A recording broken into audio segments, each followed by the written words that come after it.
Well, I've really been pleased with the way our guys have sort of practiced this week. We've had, really positive energy and trying to work hard to improve in areas that we've shown some deficiencies in, as well as trying to get prepared for, a very good Arkansas team. I think when you play away on the road, in this league, especially, the first game on the road, team ability is really important.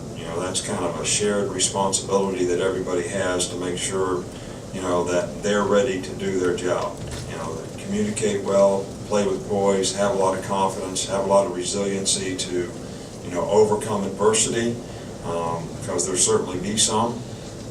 Try to get the process right in terms of your preparation so that it gives you the best opportunity to get the right outcome. And, that's what we've tried to focus on this week, and the players have responded to it pretty well. We have nothing new on injuries. Justin is getting his surgery tomorrow. So, this is a game that we're really looking forward to. It's a great opportunity.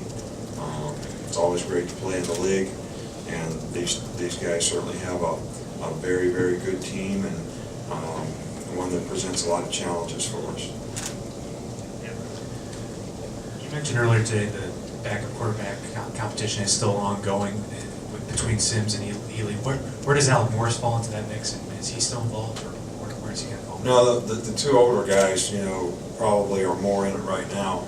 We're still trying to develop Alex. I think that, we're trying to bring both guys along equally to see who kind of comes to the top. Both of those guys have a completely different skill set. So, they really kind of complement each other. So we're really trying to use those two guys who have a little more maturity, a little more knowledge and experience. We're really pleased and satisfied and happy with, Alex's progress, but, he's probably just not quite ready, and the other two guys are a little further ahead. So, we're going to work both of those guys equally, and both of those guys would have, some opportunity to play in a game if that opportunity presents itself.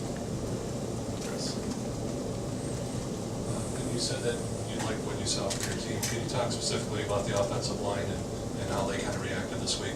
Well, they've done a good job. I mean, we're it's a new week, it's new preparation. Tuesday's always, Tuesday's blitz period is all the new team's pressures and the things that we need to adapt and adjust to that. And, we certainly did a much better job today. I think we've run the ball effectively, which is probably kind of our MO, our sort of image, as a team.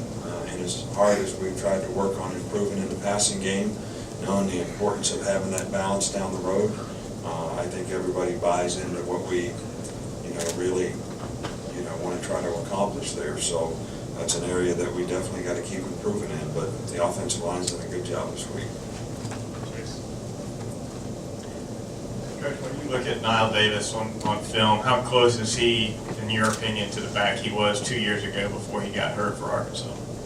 I think he's a very good player. I think, he had a great year a couple of years ago, and I certainly think that he's, playing extremely well right now. He hadn't had maybe quite as many opportunities, but when he has had the ball, he looks very, effective, healthy, fast, quick, strong.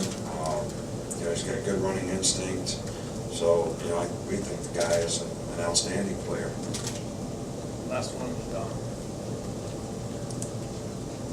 Porter, who was embedded with the Western Kentucky program last week, wrote a piece saying that they knew what plays were coming because Fluker was tipping them, but they were 90% accurate on if they knew a running play or passing play was coming. Have you heard that? Does that kind of stuff No, get your I never attention? heard that. We actually asked some of the coaches on their staff if they had any clues on us, and they said they didn't. So, I don't know. I haven't heard that. And where did these tips come from? Reading Fluker, apparently going into pass coverage or run blocking, I think it tells the difference. That they were bird and rabbit off of him? Good to know. All right, just talk to us about offensive line, how they've done this week and making adjustments and what you expect to see on Arkansas. Yeah, well, first of all, Arkansas is a good team, and I think they have some really talented guys up front, the front seven. That's mainly what we watch, and I think we have a big challenge ahead of us. And we're just working on fundamentals. All the mistakes we had last game were just really dumb fundamental things, whether it be a mental error, a missed assignment, or just a little mistake. So all easily fixable, and we just really been focused on doing our fundamentals this week. How is it to prepare for, you might have a quarterback that doesn't throw a lot, you don't know exactly who's going to start? Does that make it more difficult this week? Knowing who's going to start is not really, on our mind. We're just going to go in there, whoever plays, we want the best out there, so we're just going to play to our best abilities and just execute what we do best.